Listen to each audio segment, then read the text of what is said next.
Ayan, doon nga pala sa naghahanap kay Naning mga kabokals. Ito, may kukwento ako sa inyo.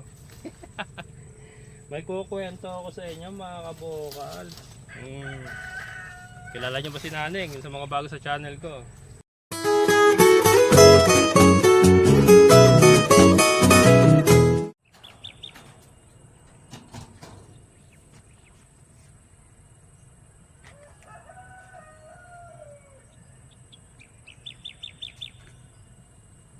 Kaya mga kabukas, ito muna natin nilagay si Milky kagabi. Pero ililipat din natin ngayon doon. Kasi madamo dito eh. Yung pinakain ko yung mga damo sa gilid natin. Wow oh. Ito ay ano, molasses at asin. Yung nilagay natin sa inumin niya.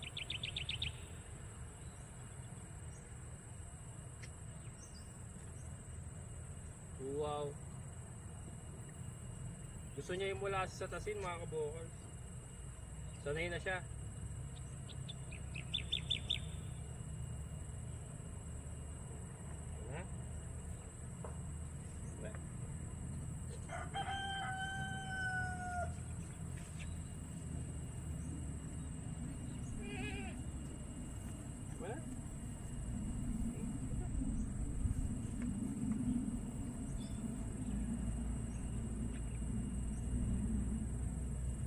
Maamo na oh.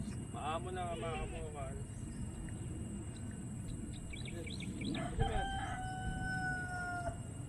Nililipat ka na.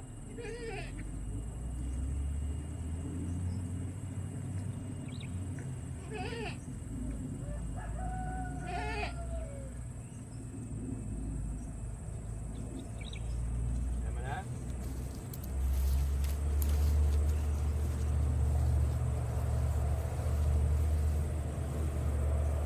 Laki na mga kabukal oh. Laki na.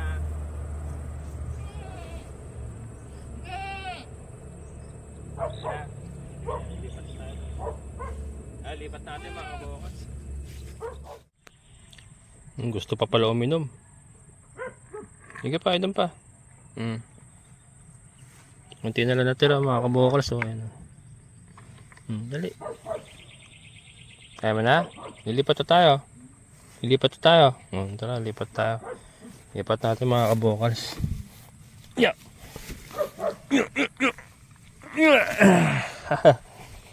Yeah, lipat tayo.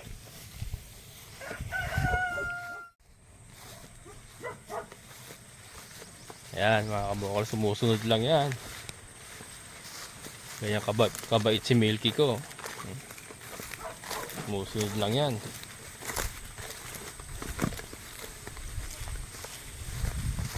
Dito ka muna. Dito dun pala, dun. Kaya sa banda rito. Ayan, mas maraming damo. Dito natin siya iwan mga kabukals. Ayan. Ilan tayo. Lotin natinin pa. Tapos ito. Dami damo. Kain na kain. Kain na kain, Milky ko. Para lalo lumaki. Bilis lang lumaki mga kabukals. Bilis lang lumaki. Ayan. Diyan ka muna ha. Sige. Ayan mga kabukals oh. Daming damo dito. Doon natin siya iniwan muna. Paikot-ikot lang yan. Galing siya ron sa kabilang side eh. Tapos nilagay ko sa harap natin. Tapos dito naman siya ngayon. Makapal ang damo eh. Tapos ilipat ko na naman dun. Tapos dun. Paikot-ikot lang. Sa ngayon madali kasi isa lang siya. Pero syempre pag marami kang baka, hindi rin po pwedeng ganyan na wala kang lugar. Kailangan meron ka talagang lugar na ano, magpapastulan. So ngayon mga kabukals, ito dito tayo sa lote natin pa. Ayan o, mga na-harvestan na natin yung mga Madre de Agua na yan o. Ayan o. So ito mag-harvest tayo. Harvest ulit tayo. Sabay linis na ng paligid ang gagawin ko katulad ng ginawa ko doon o. Nilinis ako, harvest, sabay linis ng paligid ng puno para banat na lang ako ng banat ng grass cutter pagka natapos ko. So yan. Yan ngayon ang aking concentration ng trabaho. Ubusin ko yan, maubos ko yan. Para pag naubos ko na, nalinisan na yung paligid ng puno, sabay tira ako ng grass cutter. Yan. Tapos magtatanim tayo ng kalabasa. Yan, te, magtatanim mo ng kalabasa rito sa lote mo ha. Kasi yung kalabasa, pwede lang pakatayin dyan eh. Sa baba ba. Tapos yung mga Madre de Agua naman natin matataas na. Sa katalbos ng kamote. Yan. Talbos ng kamote. So yan, yun ang katrabawin natin ngayon. Ayan oh. Ito yung mga nauna nating hinarvest oh. Ito tayo mag-umpisa mga kabokals. Ayan, marami na rin naman tayong ano dito. Makukuha. So simula tayo dun sa taas, pababa ito mga to. Ayan oh. So yung discarding ang ginawa ko dito last time, ayan oh. So hinarvestan ko. Harvest ako, 'di ba? Sabay linis na rin ng paligid. Linis na rin ng paligid. Para yung mga ganyan, ito, dadaanan ko na lang ng grass cutter yan. Yung mga malalayo sa puno. So ganun gagawin natin hanggang dun. Yan. Tapos ano yan, yung makukolekta natin, ipe-permit natin. Ubusin ko na yan, yan ang ating goal. Maubos yan. Ito kailangan ano to, mga maliliit. Ito dadaan ako ng mga grass cutter yung mga yan. Yan, so harvest tayo mga kabokals.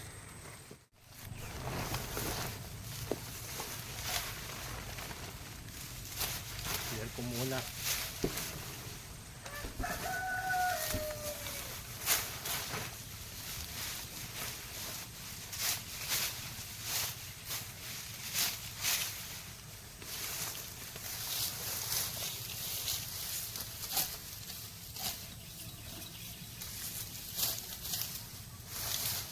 Tapos dito, pagka na-clear ko na itong kay Ate Ninfa, yung kay Sergio naman sa baba, yung mga napier natin, ang harvesting ko, saka lilinisin ko. Harvest tapos silage. Ganun gagawin natin dun sa mga natin, napier natin sa baba. Harvest silage. Yun naman para sa kambing natin, pero pwede rin sa baboy. Yung silage na na napier. Pwede sa kambing, pwede sa baboy.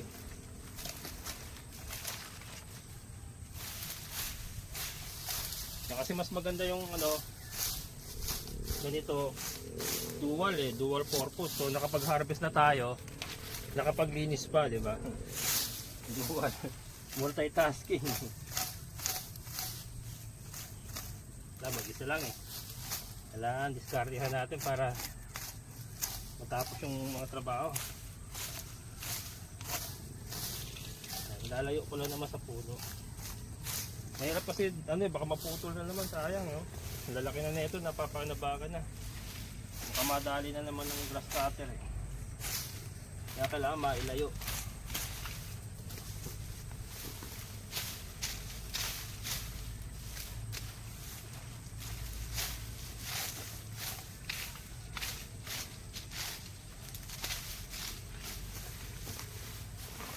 Madali na to pagka nalinisan na.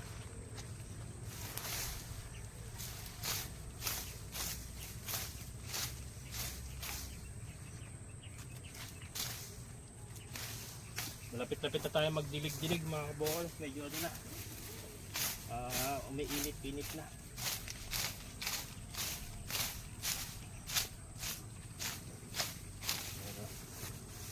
Diba?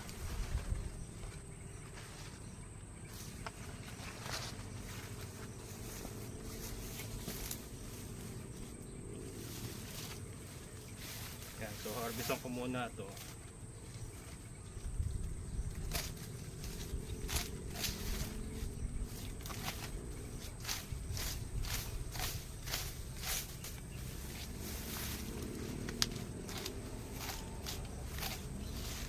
Sa grass cutter naman, lang to, sandali na lang to eh. Ayan. Harvest tayo. So, Harvest naman tayo. Dalawa yung tools na gamit natin, itong karet saka yung gunting.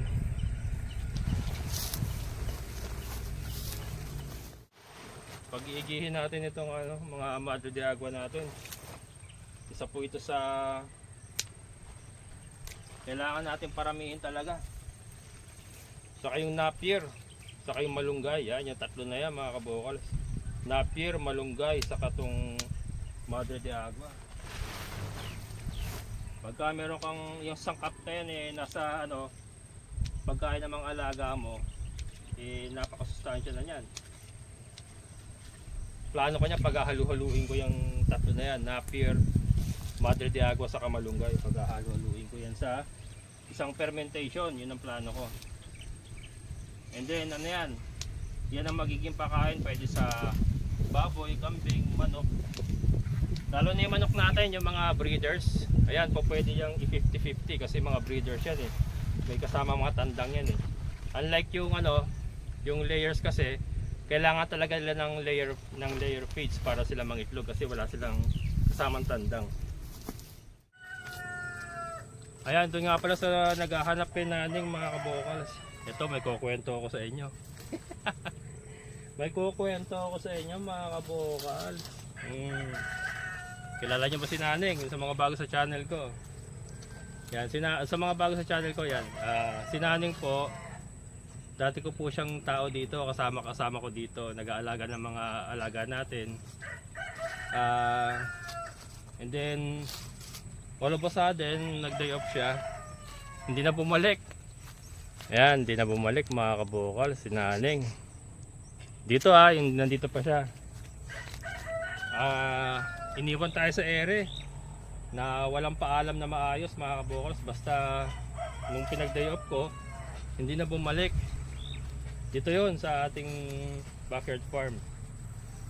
So makalipas sa mga ilang buwan, so nangailangan ako ng mag-aalaga kay mama. Kasi nga ako na yung stationary dito. Tapos yung anak ko na nag-aalaga sa mama ko, nag-on-site na kasi dati siyang work from home, nag-on-site na, so hindi niya na maalagaan yung lola niya. So naghanap ako ngayon ng kasambahay.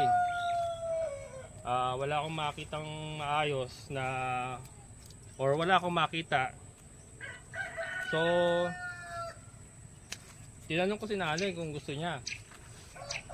Sabi niya, sige kuya, wala nga akong trabaho ngayon. So wala daw siyang trabaho nung time na nakilausap ko siya.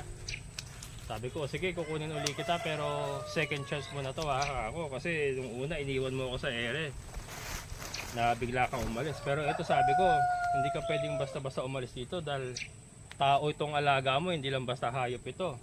So pagka iniwanan mo to na wala siyang kasama, maaring may mangyari sa kanya kasi nanay ko nga alagain na.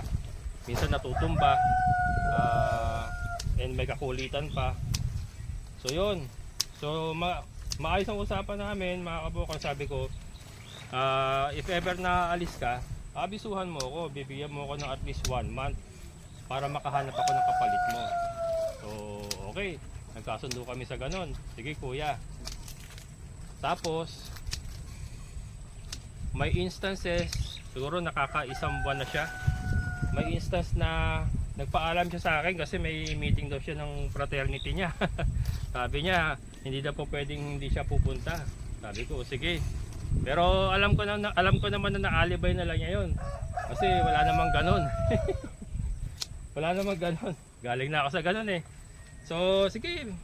Pinagbigyan ko siya. Alas siya ng alas 3 ng hapon.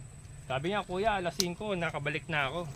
So, alas 3, 2 oras lang daw yung meeting. Doon lang din kasi malapit sa amin yung meeting daw nila. Gabi na. Hintay yung anak ko, alas 8 na ng gabi. Wala pa, hindi pa bumabalik. Nandito ako Nandito ako sa San Rafael Hindi pa bumabalik. Hanggang kinabukasan, hindi na bumalik. So, ayun, doon pa lang, muntik na kami magkaanuhan. Pero kinausap ko ulit, sabi ko, ano ba nangyari sa usapan natin nga ako? Ba't nagkaganon na naman? So ganito, dahilan siya. O sige, tinanggap ko yung dahilan niya. O sige, pero sabi ko sa kanya, walang lukuhan, walang walang lokohan. Sabi ko maayos tayo nag-uusap ka ako. Dapat tumupad ka sa usapan natin. Wala akong pakialam sa kung anong ginagawa mo sa labas ng bahay ko. Pero kung ano yung napag-usapan natin, tutuparin mo. Kung napag-usapan natin babalik ka sa ganitong oras o sa ganitong araw, babalik ka dapat. So yun, okay na naman kami.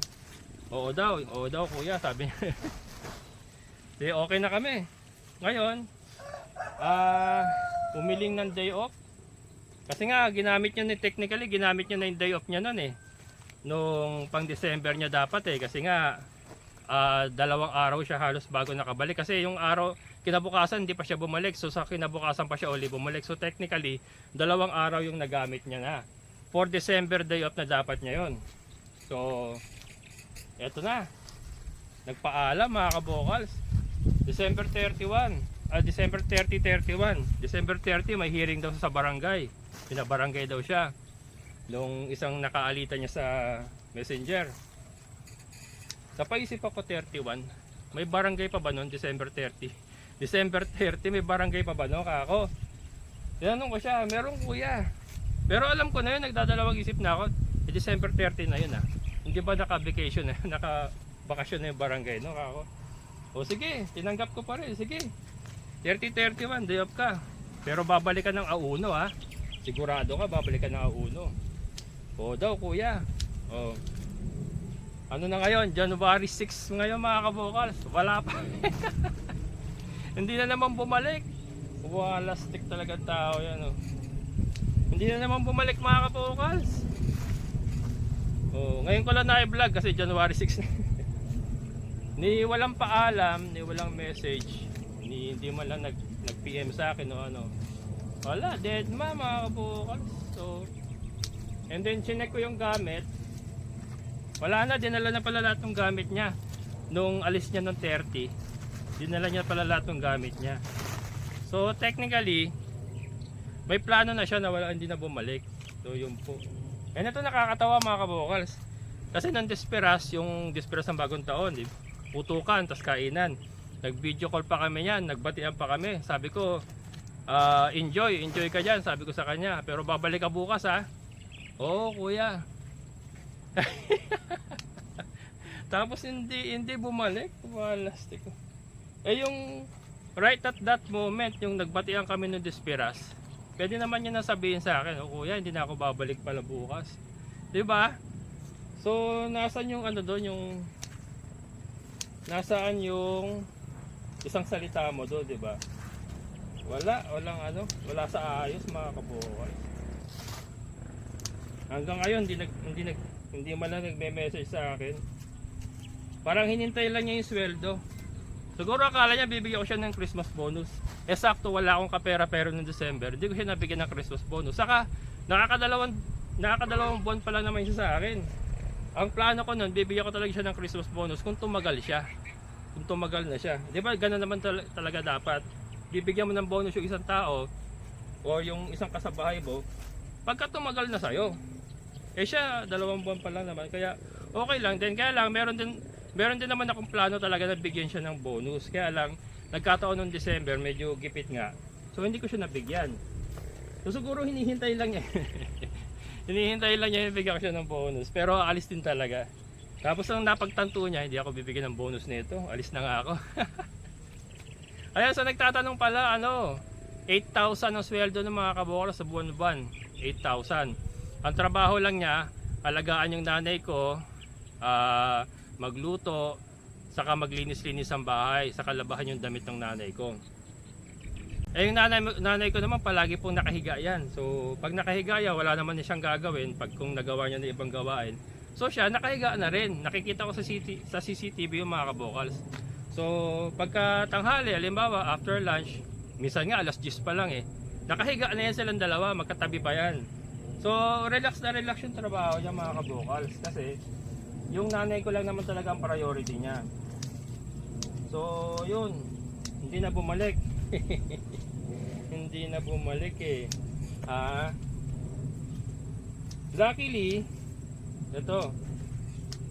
Luckily kasi yung si partner nga, 'di ba, nagda-dialysis na siya. So nangailangan kami ng isa pa na isa pang kasama para kay partner naman kasi doon na rin siya titira sa bahay. So si Maggie yun mga kabokals, yung pinakita ko ng New Year. Ngayon ang plano dapat doon, ang usapan, dalawa sila. So dalawa sila magtutulungan, si Naneng nakakonsentrate kay Mama, si Maggie nakakonsentrate kay partner. And then si Maggie na rin po yung sasama-sama sa ospital pagka kailangan ng check-up. Kasi nagche-check up yan every month eh. Saka pag may emergency, si Maggie pong kasama niya. Kaya kumuha pa kami ng isa. So yun, ang nangyari po dyan, si Maggie na lang yung natira sa bahay. Si Maggie na lang. And then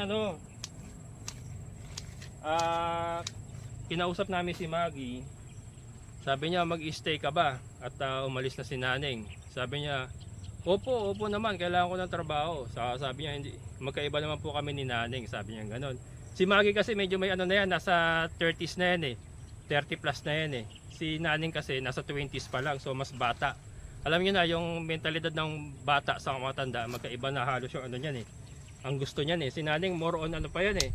More on boilet pa yan eh. Si Maggie parang sawa na sa mga ganon, parang seryoso na yung kanyang ano, yung kanyang mga galawan. So yun, sabi namin, kaya mo bang ano, dalawa, si Mama saka si partner nga yung aalagaan niya. O kaya naman daw niya. Tapos ang ginawa na lang namin, in-increasean namin siya. So from 8,000 ginawa namin siyang 9,500. Kasi para magiging dalawa na yung alaga niya, si partner saka si Mama. Tapos luto labas siya rin. So yun, pumayag naman siya. Sana lang tumagal. Yun. Ang problema, pagka magpapa-check up si Mama, si partner, sa ano pa yun, National Kidney pa yun sa Quezon City. Kasama si Maggie. So ang mangyayari niyan, kukuha na lang ako ng on-call na may iwan kay Mama. Yung pang 3 araw, 4 na araw na mag-stay lang muna kay Mama. And then pagbalik nila Maggie, si Maggie na uli. Parang gano'n na mangyayari nun. So yun, gano'n na lang po yung naging setup. Kasi nga si yung Naneng hindi na bumalik.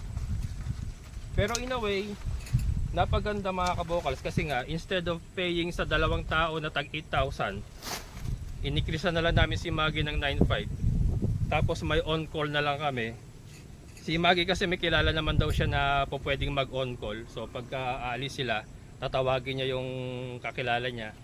Siya yung may iwan kay Mama. Pero sabi ko dapat ano yan ha, mapagkakatiwalaan, saka ano, mahaba ang pasensya. Inanay ko kasi matigas ulo nun eh. Talagang nuknukan ng kulit mga kabokals, kaya kailangan mahaba rin na pasensya. So yun, okay naman daw, mabait naman daw yung kakilala niya. So, pero nakamonitor pa rin ako syempre. And siguro mag-uwi ako doon pagka gano'n ang mangyayari. So yun, kay Naneng, ewan ko nanonood pa to. Nanonood to eh, si Naneng eh. Ako nga, alam niyo mga kabokals, ako ang prinsipyo ko sa buhay, or nung ako yung nagtatrabaho pa, hindi ako kagalingan sa trabaho mga kabokals, sa aminin ko yan. Kung pagdating sa skills, galing ako call center pero hindi ako ganun kagaling mag-English. Nung nagtatrabaho ko talagang lagi akong bottom line. Pero I make sure na yung attitude ko ay nandoon. Good moral character ay nandoon. Para sa akin kasi mas mahalaga yung good moral character mga kabokals, o yung attitude. Kasi yung mga skills, yung mga kaalaman, knowledge, na ituturo yan eh, na pag-aaralan yan. Pero yung attitude, good moral character, yun po yung mahirap ituro sa isang tao. Mahirap po ituro yan. Kasi natural yan eh. Natural na lumalabas sa iya mga kabokals eh, yung attitude. So 'di ba? Kung kahit gaano ka kagaling, kahit gaano ka ka-skilled, kung ang sama naman ng attitude mo or wala kang good moral character, mahirapan ka rin umasenso. Para sa akin ha mga kabokals ha, para sa akin lang naman yon. Kasi napaka-importante niya mga kabokals, yung ugali talaga. Number 1 yan para sa akin. Pero yun, well, sabi nga hindi naman pare-parehas ang tao. So hayaan na lang natin siya. At least wala akong ginawang masama sa kanya. Naging maayos naman ang aking pakikitungo sa kanya. Hindi naman tayo nanlamang sa kanya. So di ba, makakatulog ka ng maluwang ng mahimbing sa gabi. And kahit naman umalis siya tuloy pa rin ang buhay ko. Tuloy pa rin ang paghahanap buhay ko. Nga lang siya, hindi ko alam kung may hanap buhay siya ngayon. Kasi di ba, sa panahon ngayon, hindi naman madali maghanap na rin ng trabaho. Lalo na kung wala kang experience, wala kang masyadong experience sa corporate or sa mga kumpanya. Mahirap makipag-compete sa mga sa ibang aplikante. Tapos may attitude ka pa. Lalo ka mahirapan, sabi ko sa'yo. Ganun talaga yun, ganun yun. So yun mga kabokals, yun po ang istorya. Wala na, hindi na natin pa ulitin yung mga kabokals. Kasi second chance na yun Second chance na yun So parang habit na. Nakadikit na talaga sa kanya kasi ilang beses ko na siya kinausap. Talagang masinsinan na pag-uusap pero wala. Ganun pa rin yung ginagawa niya. Wala na para sa akin ganun, wala na pag-asa yung ganun mga kabokals. Hopeless. Kumbaga, hopeless na yung mga ganun tao na ilang beses mo na kinausap na maayos pero ganun pa rin ginagawa nila. There's something wrong. Sabi nga, there's something wrong with you. Parang ganun yun Okay lang yan. So ito mga kabokals, mahaba-haba pa itong lilinisin natin mga kabokals. Kailangan makapag-impact tayo ng pagkain natin mga alaga para hindi tayo masyadong magastusan, saka maging ginhawa rin yung pag-aalaga natin. Ito naman kasi pagka nakapag-impact na tayo ng mga fermented, papakain ka na lang, pakain sa umaga, relax na sa tanghali, hapon na uli. Basta may naka-impact tayo. Tapos mga ilang araw, ito, trabaho na naman ganito, harvest na naman, ferment na naman. Ganun na naman iikot ang natin dito ang trabaho natin dito. Ayan.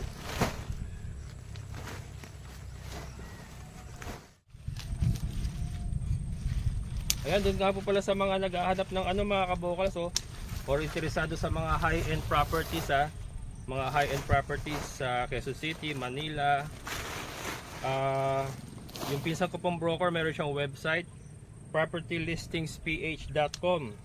Yan, pwede nyo pong i-visit yan. Baka ma-view nyo yung mga binibenta nilang properties doon po sa mga naghahanap ng mga investment, high-end properties. Yan, propertylistingsph.com. Pinsan ko po yon yung may-ari ng website nun, si Christopher Manyosa. Licensed broker po yon. And kung halimbawa man na may magustuhan kayong property nila, pakibanggit nyo na rin po si Kabokals. Para naman maambunan tayo at baka maulanan pa. Ayan.